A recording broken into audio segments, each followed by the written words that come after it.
We're back, episode 14, solo episode. Billy No Mates. It's myself and Crocodile Dundee gonna chew the fat on some up-and-coming MMA. Yeah. What's for the ad, son? Just seen it, liked it, so I thought I'd buy it. I can't carry it off my head, it's too big. Well, I can't, I didn't buy it. One of the boys, Dan, bought it for me, but you just say, like you say, it won't fit on your head. Won't fit on my head, look like Billy Bunter. Right, what are we talking about today, son? Well, we've got a couple of things. First, I want to talk about, obviously this will be out, it'll be fight week at this point for Oban. Probably be fighting in a couple of days. Well, he will be fighting in a couple of days. Yeah, so I'll be in Vegas and you know, yeah. So you'll be in Vegas. Fighting at the Apex, so a little bit different the last couple have been pay-per-view cards. I think it's good for him. Like I talk about it all the time about apprenticeships. He's been very fortunate. 3 numbered cards, one in the UK, one in Los Angeles, one in New York, fighting at what's the arena? Madison Square Garden, MSG, but I think sometimes, like, if you look at his performance on his last fight, brilliant, spectacular knockout, but he gets lost in the noise of a big card. Yeah. Right? So, but by that I mean, as outstanding, he won the bonus. People were still talking about Stipe and Jones, Chandler and Oliveira. Where I think like did he have a bonus? Yeah, Oban did. He did, didn't he? Yeah. He had a bonus for knocking out Basil. Of course he did. Where I think if he performs as well on this card, all eyes will be on him because it's not the strongest card in the world. No, the only problem with it is obviously is a bit of a dead card other than Oban. Oban's probably going to have the most eyes on him because the rest of the card's quite dead. So it's a good opportunity for him to shine. Really. In a way. It's, like you said, it's going to be easier for him to stand out. But also, obviously, there is more eyes on a paper. I tell you what, sometimes the cards that don't look that good on paper they tend to be the barn burners, If you tune in, being the barn burners. You never know the fights are going to go, do you? Do you know what I mean?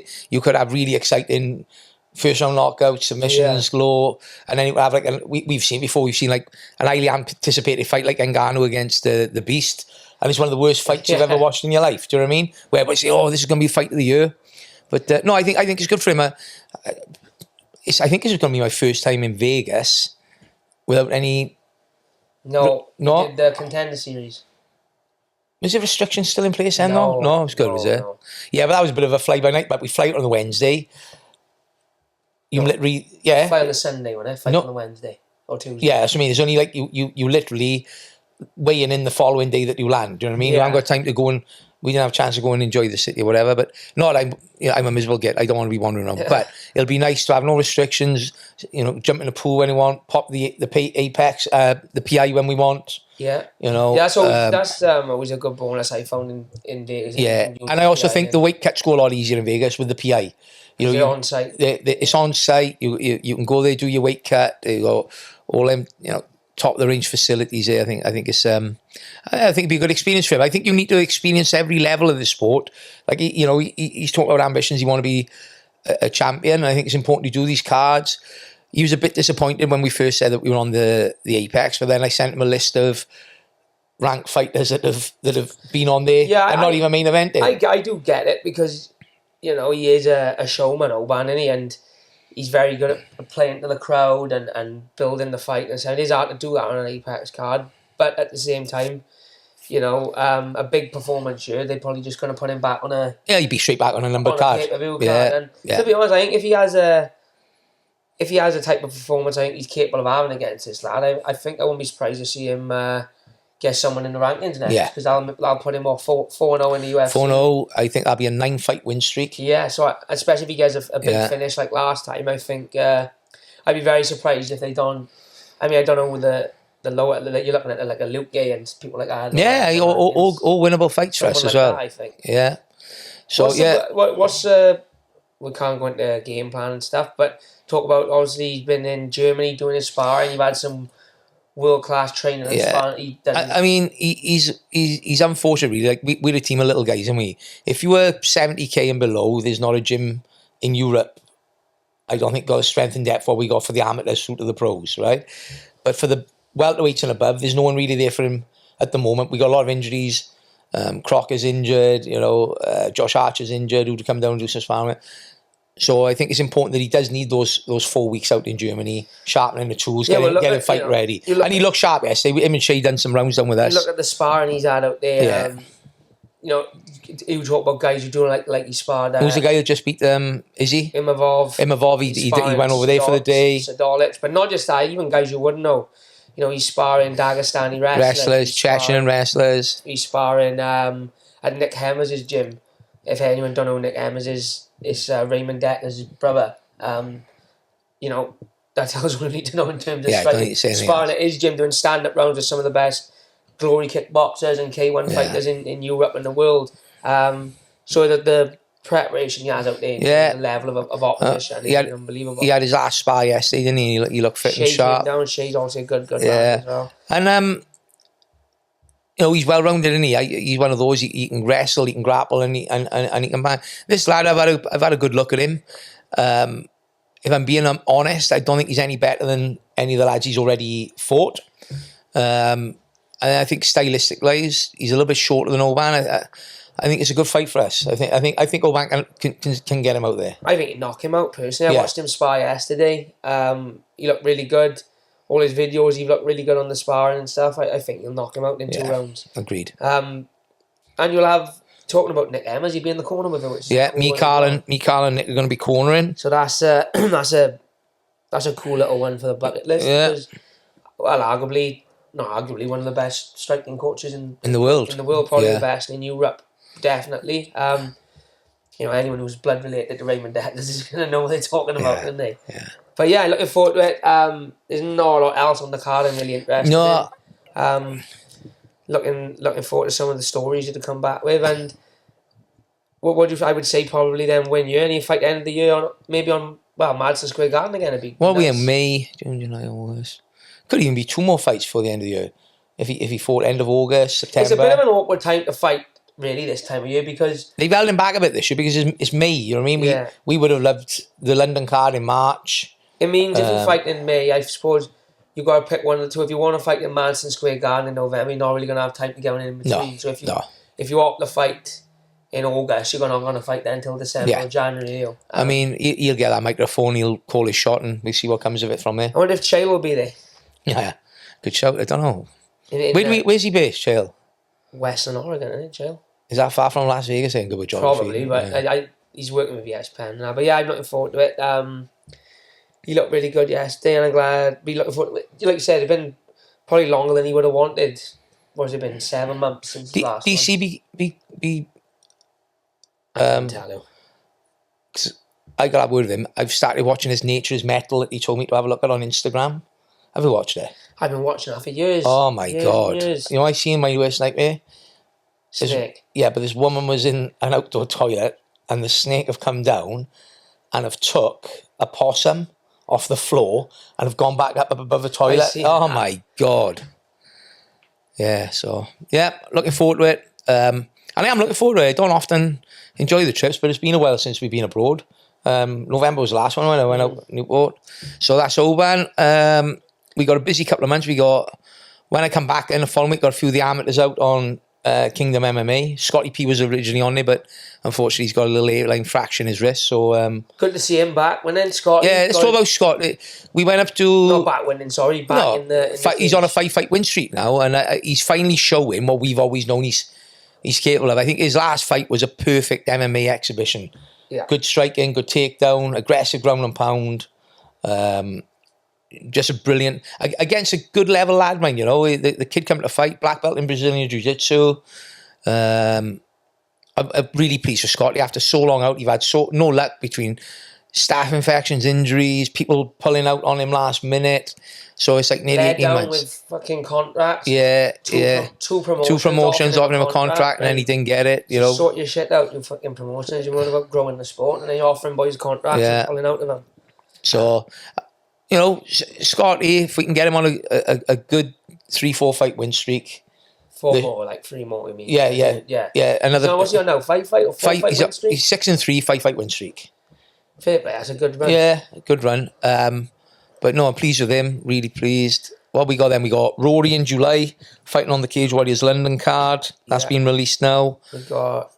And fingers crossed we may have something Levi. for Levi and Scott in August somewhere. I'd like to get Levi a fight before then. But yeah, we got some fingers in some pies. We'll see what comes of it. It's not guaranteed until it's guaranteed and it's signed, is it? You know? No, the sport's in a bit of, not turmoil, but it's in a bit of a mad place at the minute, I think. You know, in terms of, like, even at the top of sport, at UFC, they're struggling at the minute, I think, for a big star. They can't make their biggest star, John Jones, fight at the minute. Do you think he is done with all this talk? You see this phone, or is he trolling? You know what he's like? You don't know, do you? He can't be trolling. He's not trolling to an extent because he hasn't fought since November, and it doesn't look like he's going to fight this year. So, you know. So they got to strip him, and they got to give Tom's next fight. Have got to be for the unification. Well, this is what people are arguing online. It's like, who did Tom fight? It'll have to be Cyril Gane. Oh, he murdered him. But like, this is what people are arguing online. Is that you know, Elliott wanted to go up, so they stripped him at the featherweight belt, not all the division up. Islam have dropped his belt because he's going up to fight for the featherweight belt. They've stripped him. So why are we not stripping John Jones? Yeah. Paddy mentioned it in an interview I watched last week. Yeah, said exactly the same thing. But what I'm saying is, the sport is a bit up and down at the minute. Even in this country, you got high level or domestic level, high level pros in this country. You can't get fights. I tell you what the problem is. UFC now have cleaned up universally, right? There's no competitor. PFL are not competition for them. Right? People say their first show was now in May. Yeah, you know, if you're a global. But PFL Europe's first show was in May, wasn't it? What about the global one? Yeah, I haven't had any. They have, man. I'm telling you they haven't. I'm telling you they have. Fabian Edwards. Have a look. Fabian Edwards. Yeah, that was the first one of the year. Well, that was in May though, was it? Yeah, beginning or end of April, at the very earliest. PFL schedule. 2025. They're on ESPN, PFL. I didn't know that. Past events. No, there wasn't. No, they had Hughes versus Nurmagomedov in January. Was that? I take it back. I thought that was in December. And then they had the first round of the welterweights and the featherweights 4th of April. So why is there a 3-month gap? Oh, I don't know. You know, that's what I'm saying to you. UFC are banging a show out every other week, if not more than that. It's different though, innit? They got a monopoly. Bellator were doing a lot more shows than what PFL were. Yeah, that's why they got no money. Yeah, but that's what I'm saying to you. There's no competitor. So they've got that end wrapped up, right? We come over to the UK. You know, outside of Cage Warriors, what we got? We got probably FCC. Yeah, FCC are a good promotion. Decent promotion. And we've got some decent, you know, grassroots level promotions, but they've not got budgets to be ploughing a 10 pro fight card. Do you know what I mean? No. And this is the problem, I think, outside of Cage Warriors in the UK at the moment. I think for the higher level boys, I don't think there's any other options. I think it comes down as well to like the state of the country in terms of like Norfolk got any money. So no, you're right. To expect someone to sell you 1,500 tickets at 40 quid a pop, not everyone will go an extra 40 quid. Because it's not just 40 quid. By the time you have your night out and go to the event. Petrol, parking, couple of drinks, bit of food. Times are hard. And some people got to book a day off work to go there. Some of it got to change because at the minute, like, I know it's all well and good just saying like, oh yeah, the UFC have got a monopoly, but I feel like even the UFC is struggling. Like you see that Bilal card, they were on about it was only 50% sold on the seats. Was it? Yeah. 50%. Yeah, but again, that goes. You know, you're Dana talking about time. Highest gate in history. Yeah, because it's not that. You notice he never says the highest attendance anymore. Because of the fucking price. Because of the prices. I mean, what was the cheapest ticket for UFC London? Oh, I think 200 plus up in the nosebleeds. Yeah, it's crazy. Nosebleeds, 200 plus. I remember me and you having the first section of the tiered seating once. I think we paid like 60 quid each for the tickets. Yeah, I know. And I know times have moved on, but I do think that they are outpricing your generic fan, and by doing that, then you lose a lot of grassroots lads because they're not stacking. I remember. Batch went to watch McGregor and Khabib, didn't he? And I think the cheapest seat then was like $400 at the very back. But like I can get that because it's the biggest fight in history. Biggest fight in history. And like no disrespect to Bilal and Jack Della, the best two welterweights in the world, but they're not big enough stars. They're not global superstars. To be paying the 400 quid for a seat at the back of the arena. What is in America? Even for the pay per view, they say $80, $79.99. Yeah, well, I think this is why they. I seen MMA Guru talking about this actually, and he made a real good point. I think this is why they're holding out on John Jones. I think UFC are not interested in making John Jones and Aspinall because the TV contract is up, I think, at the end of the year. they obviously want to negotiate somewhere else. Now, if John Jones fights Aspinall in November and loses, that's the biggest name in the sport gone. Yeah, good He's obviously going to retire if he loses to Aspinall. So how do they market then? Like at the minute, they can say, well, we might have McGregor have a fight, and we may have John Jones in the same year. So it's a bit of an initiative. At the minute, you take them to a side. Who's the biggest stars? Probably Topuria and Makachev are probably the biggest two stars, and they are very continent-specific stars. Like to average, like Topuria is massive in Spain, and he's massive to the MMA fans. Same with Islam, he's massive in Russia and the Middle East. He's massive to the hardcore MMA fans. But to average Joe, no one knows Islam Makachev and Topuria like they knew Khabib and McGregor. No, I totally agree. I remember when Khabib and McGregor fought, Joe Bloggs in Tesco would be like, you're going to watch that fight on the weekend? And people genuinely forget that it's still not even mainstream in the UK, mate. People say, well, I was down... it's only mainstream McGregor's fighting. Yeah, and it's only mainstream amongst people who know people that's fighting. You're right. Because I was down to Caravan last week and talked to a guy, and he's like, oh, what do you do for a living? I said, run an MMA gym. Oh, what's MMA gym? I go, you know, it's like, have you heard of the UFC? No. Yeah. I'm like, right, have you heard of Conor McGregor? Oh, I think so, I'm not sure. And I'm thinking, I just take for granted everybody would know who the UFC is. But they don't. And we still got a lot of work. We need a bit more mainstream. Like, you got Nick Pete and Adam Catterall. They are doing brilliant work domestically, but it's on TNT Sports. Do you know what I mean? It's not on a mainstream channel. You need more stars is what you need. Yeah. And you need you need more publicity on the mainstream channels, not just your TNT, which you're paying for on a month. Yeah, but you say that even when it's on BT Sport, like that's a mainstream channel. It is, but you still got to pay for it. Yeah, but Sky Sport, like same. And I'm not saying have the shows, but what I'm saying is same with the Premier League football. You got to pay for that. Like the Fight Disciples podcast, and they could have a program on domestic TV. Yeah, I know. And I think that would help grow it. It all comes down to the friggin'. Like, and I think if one of these TV companies took the chance on one of them, it would blow up. Yeah, the problem... It'd be good viewing figures. The problem you're going to have is, if TNT Sport own the rights to UFC, they're not going to let BBC and ITV use the footage to do a show on it. Yeah. Same as Sky Sports, they're not going to let, BBC air Premier League football. Yeah, you are right. It's a tough spot. You need more stars, and at the minute for the UFC, it is plummeting because Pereira was the biggest star. He loses, so his light dims a bit. Going back to what we discussed with Gavin Rees the other week as well, the money when he first started out in the UFC is not great. So you pick up a couple of lost, people think, I can earn more. It's easy ways of earning money, isn't it? Yeah. Do you know what I mean? So it is a tough one. Especially for the top boys. Like, to be fair, there are some guys on the prelims that probably deserve 10-10 or 12-12. But then when you look at, like, some of the world champions are fighting for... Even Paddy, right? I've seen that Paddy earns 600k purse. I know he makes a lot more with sponsors and stuff. But let's just say that. Let's take half a face value and say he did make 600k. That's not a lot for as big a star. As he is, if he was a boxer, like... It'd be 6 million. For me, Paddy... This might be a bit of shit, but Paddy is a bigger world star than Conor Benn. Yeah, agreed. Where Conor Benn has probably just had 10 million to fight Chris Eubank. Yeah. And then Paddy have just had 600k. Again, though, that's going down to the mainstream channels. The boxing's on Sky. It's accessible on Sky News. Yeah, but that's a pay-per-view fight. I ain't saying, but still, there's a lot of build-up, a lot of TV programs on it on Sky.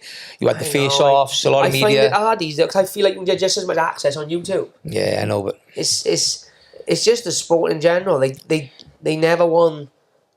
UFC don't want the star to be bigger than... Eddie Earn did make a good point when he said UFC want to be bigger than any star. Yeah, that's what I'm going to say. Yeah. They don't want the star. Which is rich coming from Eddie Earn, who likes to be in every single photograph and video of every boxing event he goes. True. But also, Anthony Joshua is a bigger star than any. Yes, agreed. And Anthony Joshua could fight on Matchroom, and then if you said tomorrow Anthony Joshua's now fighting for Queensbury on TNT, it wouldn't make a difference. He'd have the same amount of viewers. Me and he watched Anthony Joshua live, do you remember? Yeah, down in Cardiff. Donny and Darch, wasn't it? Yeah, it was. Donny and Darch in Cardiff. Whereas, like, let's just say, for example, as big as a star as Paddy is, if he went to fight for PFL, would he get as many views as he would if he's fighting in the UFC? Yeah, okay. Maybe not. Like, so. Well, again, I don't read much into the purses because every purse they've ever put out of yours has been completely wrong in a million miles away. Same with Marshman. I've never seen him get it right. So I don't read too much into it. What else we got coming up? We got Mason just had his comeback. Oh yeah, Mace, great first fight back, won every round comfortably.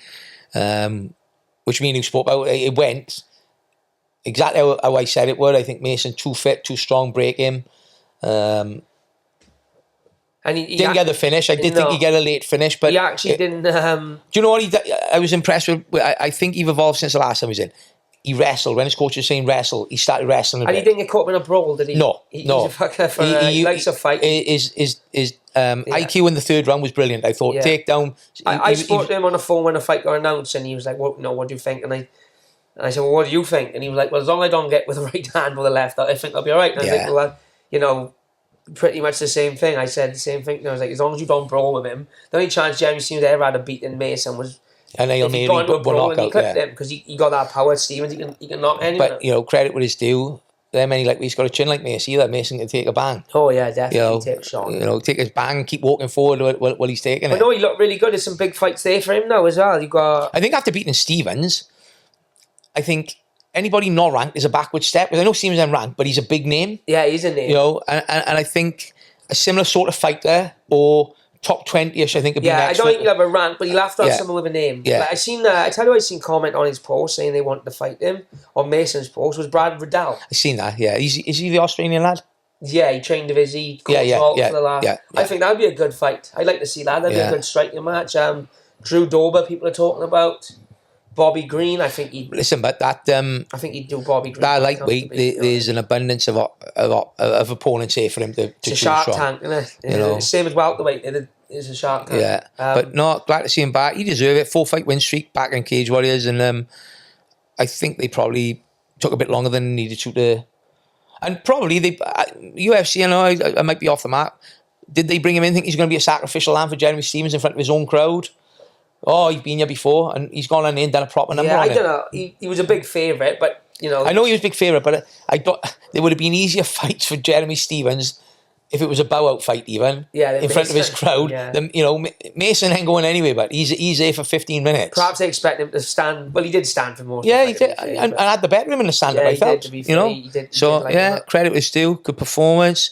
Well, bit of a shock, the Don getting cut from the UFC, but I see he's signed for the PFL and he's straight to his hotel picking a fight with Lewis McGrillen. How the fuck did they cut the Don off a win? That don't make sense. But it could have been financial. Maybe the Don walked away. No, they cut him. They did cut him, he said.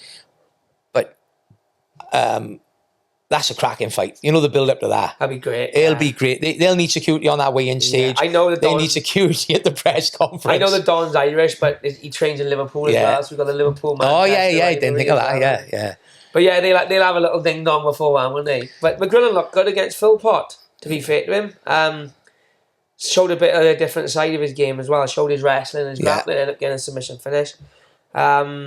That's obviously the next fight they got to do it, I suppose, because neither of them in the tournament. And Phil Pott's no walk over mind. He's been around a long time. No, he's a good, he's a vet, solid veteran. Solid vet, fighting on Eternal FC regularly out in Australia. Yeah. It's a good win for McGrillen. What else would I want to talk about? Oh, Jack Della, new champion, beating... Really good performance. Bit of a shock to a lot of people, I think, beating Bilal. I don't know if I'm off, but I think Bilal had spoke so much about, I'm not going to go for a shoot, spent 2 rounds realising I can't stand with this bloke. I just feel like he couldn't take him down. I know a lot. I know a lot of people said that he didn't shoot enough, but I think when he stuffed them first 2, and he wasn't just stuffing them and defending, he was stuffing them and What round was that in though? End of the first or beginning of the second round. I'm going to say the first round. I think it was a takedown attempt. I think it was beginning of the second round, and he just lit him up, didn't he? But every to be fair to Jack, he didn't stop moving. His angles were brilliant, and every time he got that space, he did make him pay. Craig Jones saying as well, you can't sleep on his grappling, right? He's a really good level. Well, there was a video going around. We didn't know if it was real or not. Of him putting Craig Jones to sleep. Yeah, I think the way he was kicking his feet and that, I think it was a bit. But also, what did Craig Jones say? Jack's stoned all the time, so I pinched some moves that he showed me and teach him back to him, and he don't even realise. Because he loves the bombs, he said. Jack, man, he's a proper Aussie. For me, he's your proper old school fighter. He's not there for the media. He's not there for the social media likes. He's at that press conference. You just don't want to be there. Straight one-word answers, direct, blunt. I seen him on Aerial, and they were like, "He's like, how are you going to deal with all this fame?" He's like, "I'll just hide away in Perth." He's like, "I'll never leave Perth unless I go have a fight." But What's next? Islam's moving up then, so that's obviously the next Islam fight. is next. I know Ian Gary's talking at NSM, but I feel like Shavkat if might come back. Shavkat calls the UFC tomorrow and says, I'm good to go, there's no way that they don't say, right, you'll fight the winner of Islam. And Yeah, agreed. I don't think Islam will fight Jack until Abu Dhabi in October. Also, boys, you've got to remember, Sean Brady's knocking on that door after beating the former champ Leon Mind. I think Sean Brady's got to fight Ian Gary, haven't he? That decides it. I think, because you look at it like this, I doubt Islam will fight before the Abu Dhabi card in October. They'll want to keep him for that. So that will be that fight. So then if Shavkat comes back, that's March probably.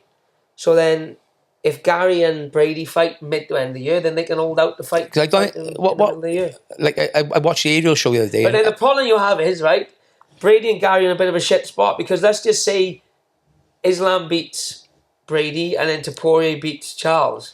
Yeah, is he gonna? Them two will fight then. I don't care what happens. If he got a lightweight belt, I call it now. Taporia will win the lightweight belt. Islam will win the belt, and then Taporia will come up for the third belt. Do you think? And they'll say, let's see if he can be the first ever. And then, because he's saying I'm going to win the 3 belts, I'm going to retire. And in fairness, everything he's predicted so far, he's manifested it. If he's going to fight Islam at lightweight, he just will fight tries like a welter, isn't he? Yeah. So makes you think. I didn't think of it like that. I don't think Charles will beat Elliott. But then they might start doing the interim title. But I don't think Ian, Gary or Brady are going to go into a title in their next fight. No. They're going to have to fight each other. Where did that leave the landscape? Is there any other options for him to fight else? Because you listen to Ariel, I think Ian's too fussed on that fight unless it's a title fight. Another dark horse is Buckley is fighting Usman now. Let me tell you, Buckley beats Usman there. He's right in the mix. There's a couple of options. Buckley against Brady. Buckley against Gary. Or if Usman wins, Usman's back in the mix. Usman has only ever one fight away from a title, isn't he? Yeah. I think it's a big ask for Usman against Buckley. I tell you what they could market for Ian is Kobe, and I think Gary knocks him out as well. I don't think they'll do that, to be honest. And I only think that because I don't think Kobe would take that fight. Coming off a loss. No, but what I'm saying is that would be an option for it. Well, what they could Buckley minced him. What they could do is Buckley, if he wins, fights Gary, and Brady fights Shavkat. Yeah. And then whoever looks the better, that gets the next title fight. But hey, it's like a game of roulette, isn't it? Where will the ball land? The next one I go on the list quickly to discuss is Benn and Eubank. I bet you haven't watched it though. No, I watched highlights of it. Listen, but this is my take on it, right? It was a circus fight, wasn't it? Are any of them ever going to win a world title? Yeah. No. I think they can. No chance. What does it matter though? Because you've got 2 mediocre fighters earning 10 million each. Mediocre. Chris Eubank is a world level fighter. All because of their fathers. Chris Eubank is a world level fighter. Don't get me wrong, you only where you are because of your father, right? You fucking and my grappling strike belt. But no, would they have had that much money and that much interest if their fathers hadn't done what they done? Of course they wouldn't have. Right, there we go. But what? It was still the best fight of the year by far. Oh yeah, 2 mediocre fighters toe-to-toe banging it out. How are they mediocre fighters? Mediocre, but Chris Eubank have only lost to don't care Billy Joe Saunders, Liam Smith, who he beat. I think he got one other loss. I can't remember who he lost to. Yeah. He's world level, Chris Eubank. Yeah, world level. He's not world champion, highest No, he order. is. No, he's former world champion. But he ain't the highest world champion. So he's mediocre. He's mediocre as far as I'm concerned, but... Right, this is why Shakes knows his stuff about MMA, but he don't know anything. No, I can't watch that. Boxing. I can't watch that circus, but it's not on. It's not a circus, is it? It's not Jake Paul and Tommy... What's Conor Benn ranked in the world? 9th. And he's earning 10 million, ranked 9th. It was his father's name, isn't it? You've just said it. That's what I just said. No, but it's not a circus fight, is it? It's a circus, because if Nigel Benn was his dad, he wouldn't have got the fight. How's it a circus fight? Jake Paul and Tommy Fury's a circus fight. Agreed, and that was on the same level. Them two actual pro boxers. They are actual pro boxers. Who got capability of... Conor Benn as well. That's 2 weight divisions, man. Take their fathers out of the scenario, they are main event in your show. Conor Benn, his last big win was former world champion Chris Algieri, who've been in him with Pacquiao. Yeah. Well, so it's not a circus when juiced to the gills, you can pull a few of these wins out. Oh, whatever, but you don't know about boxing. Last one on the list, I got Jones versus Aspinall. We kind of gone over it. I just don't see it happening. I don't see it happening. If it does happen, and if it happened 10 times, I think Tom beats him 10 times. Do you really? Yeah, honestly, I really believe that. Listen now, do you honestly believe that if John Jones thought he could beat Tom Aspinall, he'd retire? It would be his legacy cemented, walk away, highest paid fight in his history, and everybody's saying he has just beaten arguably one of the best welterweights of a generation, a best heavyweights of a generation. I think he's older. He financially doesn't need it. He's not overly fussed on the fight. I don't think he thinks that he can win, but I think that he thinks if he's going to take the risk, he wants stupid money for it. That's why. Yeah. Listen, he could beat him. It's one of them situations where I think Tom will win, but I just don't think financially he'd be set up for he's set up anyway. But what I'm saying, it could be a big money fight for him. But money is not an object for John Jones. He's living the rest of his life like a king anyway, isn't he? Right? Yeah. So where does, apart from legacy, where does that onus come for you to have that desire to want to get in there with somebody like Tom Aspinall? Because if Tom goes out there and dusts 50 million, and dusts him out in the first round, knocks him out, it tarnishes your legacy, doesn't it? It does. I said it does tarnish your legacy. Like Stipe, greatest heavyweight of all time for me, right? Him, Cain Velasquez in their prime. But I guarantee you in 10 years' time, people should still be talking about just how John Jones dismantled him. It'll be... Because he's too late. The problem is, like you said, you are right. If he loses to Aspinall, he's still the best fighter that ever lived. But people will still say, but fucking Aspinall not. I always say about Kazag, Kazag retired 46-0. Yeah. If he'd retired 45-1, what would we all talk about? That one loss. The one loss. Yeah. Never mind the 12, 13 professional defences of a world championship, the longest rate. We'd all be going, but he still lost out. You would. This is what people talk about. You've got to feel for Tom a bit, because in July now it'll be a year again. A year. And it was Do you see him? What was it, 8 months between his last fights? See his interview the other day where he was, I can't remember who he was with, but he was saying, you actually just keep ringing him and going, just be with us, it's going to happen, it's going to happen. He said, well, how long can I wait? Yeah, no, it's right. If you've got an interim champion, you've got to get him to fight for the belt. And you like we said earlier, if you're stripping Islam, or not stripping, but if Islam is big, John Jones, I don't think John Jones would care if they stripped him. No. I think it's a bigger fight, to be honest, if John Jones said, fine, strip me. And then I think it's a bigger fight if Tom beats Cyril Gane now for the undisputed, and then in 12 months' time, John comes back and fights him for the belt. That's a bigger fight again. Yeah. Pereira is who Tom's going to fight, I reckon. You fight Cyril Gane, Pereira gets a win, he goes up and fights him for the heavyweight belt. Oh my God. That would be because you always got to punch his chance, Pereira. But again, what did Tom say? I'm just going to rugby tackle him, mate. I'm just going to run straight at him and put him on his back. I can't wait to see Pereira back in there. I'm hoping they announce something for him soon. Got to be the rematch, I'm guessing. I see. You know what? Maybe they won. Maybe they will do Islam earlier. Maybe they'll do Pereira and Ankalaev in October.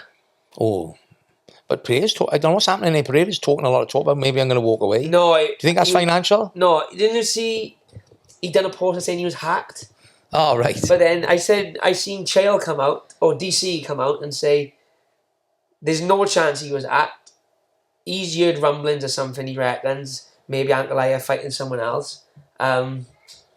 He's done the post in a bit of a rage, and UFC have rung him and been like, well, now, take her down. And he played the old hack card. Out, because, it's a bit of a mad one. He was like, it seemed like a very translated post the way it was typed. It seemed like it was right. Brazilian translated. So I don't know, but I do want to see him back quick because he is probably the best to watch in the sport at the minute. We got Merab and O'Malley rematch coming.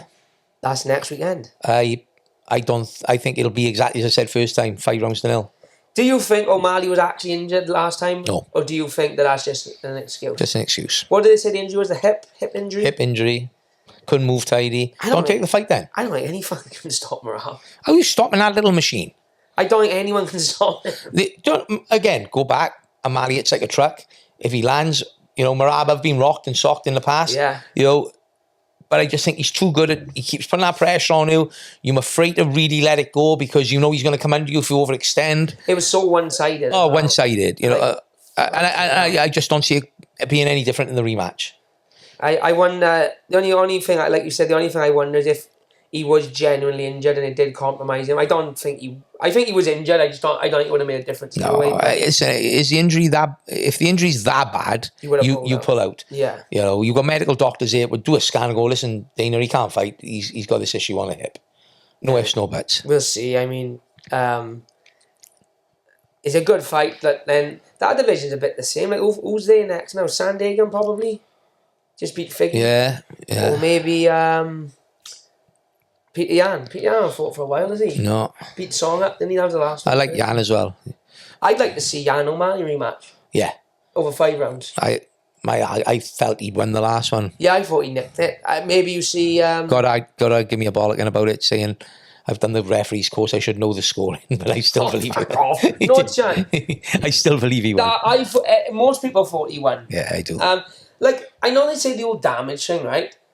But then, just for that for example, Yan's lighting him up for a round. And taking him down. So that is so the fair lighting him up, that is damaging. Then he gets caught with a knee that wobbles him a bit and splits him open. Outside of that, he didn't do anything the rest of the round. Does that knee outdo the rest of the damage? No. Cut, what difference is that damage other than appearance to the 30 punches he done? Yeah, no, before? I agree. So, hey, while we're on about judging, there's whispers, isn't it, that UFC are working on a program for AI judging. yeah. Right? Because what they're saying is then there will be no mistakes. It'll be black and white, methodical scoring process. I thought they were going to do Nobody reacting to the AI cheer. judge, though. No, just to trial it out. Okay. Right? But the ambition is that if you've got 3 AI judges, they're not being won over by the crowd chanting for every shot. You with me? Yeah, of course. Because it's AI, they won't be just like a judge on the side of the ring watching one angle. They'll have every angle. Yeah, but what I'm saying is the judging thing is so stupid, especially at UFC level. Because like on the lower shows, I get you haven't got the money to do it all, but you know at UFC level, how would they not sit in the 3 judges in separate rooms? And they see the screen, how we see the screen. Why are they sat on 3 different sides? You know how many times have we seen we see it at amateur level? Someone throw a punch, miss by 3-4 inches, and the crowd go, hey! Or the corner's going, great shot, great shot. The judge is being influenced by it. And coaches play up to the... Yeah. Fucking hell, I've done it. I've bullied refs into stopping I'm fights. the worst. But also, another one is, if you're sat on this side of the cage and the action's happening over you, you don't have as good a view as him who sat there. There should be 5 judges, isn't it? And also the scoring, right? This is my take on it. There's a lot of talk. You Rogan talking about it a lot with different guests, but this is my talk on it. Let me break it. The fight is broken down into 3 rounds and scored 3 separate rounds. Me and you have a fight. Round 1, I punch you 5 times, you punch me twice. Who's won that round? You. Right. Unless my 2 punches are more deadly. Round 2, I punch you 5 times, you punch me twice. Who's won that round? You. Right. So I've landed 10 punches, you've landed 4. I've gassed. Round 3, you land 40, 50 punches, I land 2 or 3. I've lost that round, but I've won the fight. Even though you've outscored me with punches 4-1.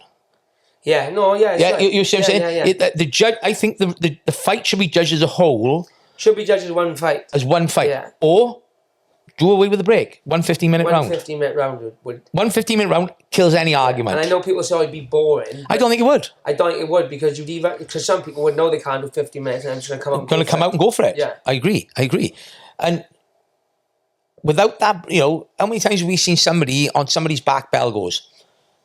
Yeah. And it's difficult. Like Rogan says about, resettlement, it's difficult, isn't it? You can't do it. We see it in BJJ comps. They pull them back to the middle of the mat. You can't do it. Arguing. People slack the chalk or exactly. On tightly. You can't do it. So for me, 1 15-minute round or 1 25-minute round for a title fight does away with any of that argument. I agree with that. And also, by doing that, like you said, you stop he was rocked at the end of that round, but he got saved with a bell and he comes back and wins.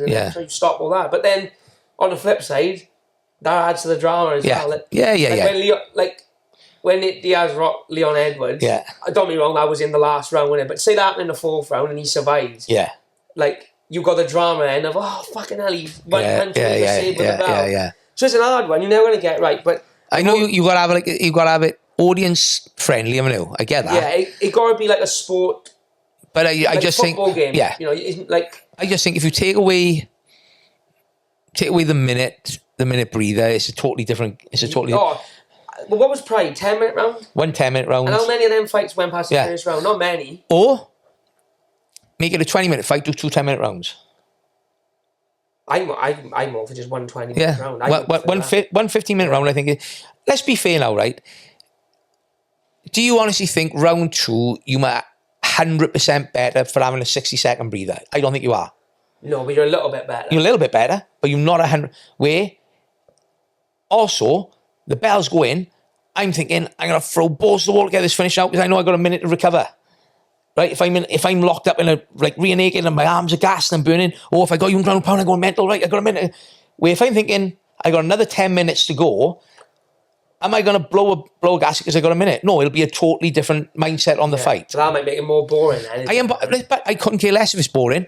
For me, it's about who's the best fighter. Yeah, problem is, we talk about money and... Oh, I know, but it's got audience friendly. If every fight's going a decision because people are... But I don't think you would. I think you'd see more finishes at a 15-minute round. I do and I don't. I don't see as many early finishes. No. But how many finishes would we have seen if it wasn't for the bell? Yeah, a lot. A lot, right? Yeah. So take them bells out, I'm saying you probably got a 30% increase on finishes. But then the problem is the drama's gone. I am for drama, but I'm all for... Yeah, this is why... I'm old school, but I like the best fighter's the best fighter. This is why you went on Dana White's employment list. I turned it down. Yeah, you fucking did that. I turned it down. Anything else? One try starting to think. We got anything coming up? Nothing big really to shout and scream about just yet. No. I see Lou Long and the boys have got a new gym. They're moving to a new unit. Oh, and the reason I bring it up, he hasn't had a fight since he fought Stevie Ray. You know, I'd like to see Lou back in there, one of the bigger events. Is he gonna fight again, Lou? Or? Don't know. I'd have to have that chat with him. He hasn't said that he's gonna... He hasn't said he's retired. I spoke a couple of months ago, and he said that he's training well, and he'd like that. Yeah. He's ready to go again. So hopefully, but again, I think that's a problem with PFL at the minute. I just don't think not enough shows to accommodate all the fighters. All the fighters, especially with the belts. Oh, I tell you one thing I want to talk before we go. Patchy Mix. Same for the UFC. Fighting Saturday, isn't he? The 7th of June, yeah. Batista, yeah. The week after Oban. Week after Oban. Yeah. He will be the champion, I'll bet it now. But it's Merab this Saturday. No, Merab is after... After Oban. No, I think Merab is on the same card as Patchy Mix. Oh, right, so it's the week after. Yeah. Right now. So I'm... It is, I've seen that. I'm going to go out on a whim and say that he will be, by the end of... Maybe even this year. I bet if he wins that fight, Bellator champion, PFL champion, 22-1 he'll be, 21 finishes. I'll go out on a whim and say they'll chuck him straight in for the belt. Yeah. He's friendly with Merab, isn't he? He trains with him, but he have come out and said... Is he fighting Bantamweight, is he? What? Patchy. Yeah. Oh. He has come out and said that... oh, yeah, Batista's Bantamweight. He has come out and said that if the title fight's there, I'm taking it. He said, Merab knows I'm taking it. What I want to finish on was... grappling's good, mind. Oh, yeah. But also one I want to finish on, which I don't know if it's officially confirmed, a lot of rumours of Lopez against Gene Silva. That's a banger fight. That's a top level fight. Ooh. Take my money. Take my money. Yeah, someone's getting two really, really tough, hard, talented boys going at it there. Who do you pick, honestly, after watching his ass few, I think Silva can go all the way. I pick Lopez in that one. Yeah. Because I think, even though he lost a Volk, I think his stock went up, Lopez. Oh, yeah. It was good fight. Yeah, good fight. Yeah. I feel Silva's a troublesome night for anybody. I was worried with Volk that he was going to gas Lopez. Not worried, but I thought, he might. But he was throwing right. I tell you, I just seen as well on Facebook, there's rumours floating about of Paddy versus Gaethje. I've seen that a couple of times. Good. Listen, but all them top 5 are good fights for Paddy now. Paddy's capable after that last one. I think he beat them all. You can't argue it after the last one. No. You can't argue that you got a chance of beating anyone in that division. I wish the community start giving him his props now, because I constantly feel... It's always something. They're always looking for us to say, these fighters are washed up, Everybody's saying before the Paddy fight, Chandler will knock him out. He smashed his Chandler, let's be honest now. Smashed him. Oh, Chandler's washed up. Hang on. Same people are saying he's washed up were saying he's going to knock Paddy out. Chandler nearly beat Charles a fight before in the 5th round. This is my MMA maths, I know it don't work. But look what Charles and Chandler. 5 round, pretty much dominant performance by Oliveira, but couldn't get the finish. Yeah. Paddy goes out there, smashes him on the feet, gets the takedown, and just railroads him and ground pounds him out. He called out Charles, Paddy. Yeah, the only time I think Paddy would struggle, not struggle, but is if he fights someone like an Arman who may just try and take him down and pin him. When is Elliott fighting Charles? International Fight Week, I think. Right. June. So, I don't think Paddy be in any rush to fight this summer. No, he wants Abu Dhabi in August, I've seen. Because... Oh, is there an Abu Dhabi in August? Yeah, I think it's one coming up, innit? Or end of July. I think Mason called for it as well, didn't he? Yeah, that's right. He said he wanted to fight. But what I'm saying with Paddy is, whoever wins here, Charles or Ilya, there's such a marketable fight. Who's the best grappler?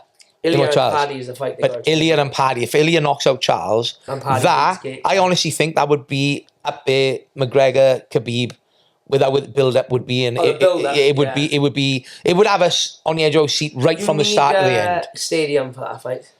But he keeps, I don't know why he keeps saying we'll never do a stadium. Why? It's daft, but like you want to do it in Spain or Liverpool, you could fill a stadium. But boxing do it all the time. It'd have to be Spain because the weather would be guaranteed. And Ilya's a champion. The problem, and I do get it, the problem we're going to have, you imagine they come to Liverpool in the middle of July, but we have a day like yesterday where it's bouncing off the floor of the rain. I know, but they've done it with the boxing. I know, but he's not. I know, listen, I totally agree with you. I'd love to see some stadium shows. They should do it. He's fucking stupid, Dana. Something. You imagine they come down the millennium with the roof shut. I think Spurs can close their roof, can't they? Spurs can close their roof. So if Spurs close their roof, you can put 60,000, 70,000 people in there. Millennium can close their roof. Wembley can close the roof, can't they? Ilya was saying Madrid can close the roof as well. The Bernabeu. Yeah. Barcelona. Well, one of them can. One of them can. But I don't know why they don't do it. I can't work him out. He's just stupid with some of the shit he comes up with. You know, if you put Elliott against Paddy in the UK, you would sell out 70,000, 80,000 tickets, no problem. Not even breaking sweat. It's an hour flight away, Spain. Be gone in a day. And plus, Paddy could do a stadium on his own. Yeah. Paddy could fight friggin', I don't know, anyone. Tickets. Why he's like sitting on this? Dana could be stubborn on some things. One is the stadiums and one is the weight divisions. Why he's not adding more weight divisions?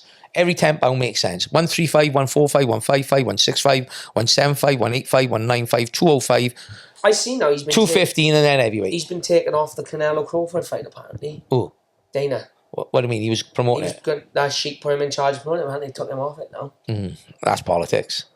Who knows? But it's got to be. It is what it is. Hopefully we get to see Paddy go soon as well, because after that last one, it'd be nice for him to keep the momentum going on. Yeah. We've known him since you was a kid and he was a young kid. He is a generally good bloke and he's a generally talented boy. Works his ass off, and I just think since he had that UFC call, he got better and better and better. He's fucking huge lately for the weight. Listen, but I said to you before tonight, I seen him shaking Chandler's hands at one of the previous events we were on.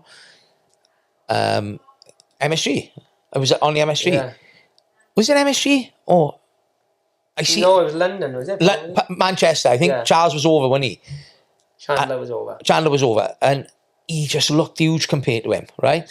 And it showed on the fight, didn't it? It looked like two weight divisions. I almost probably see him go to welter in the future. Paddy? Yeah. I think he managed all right up there.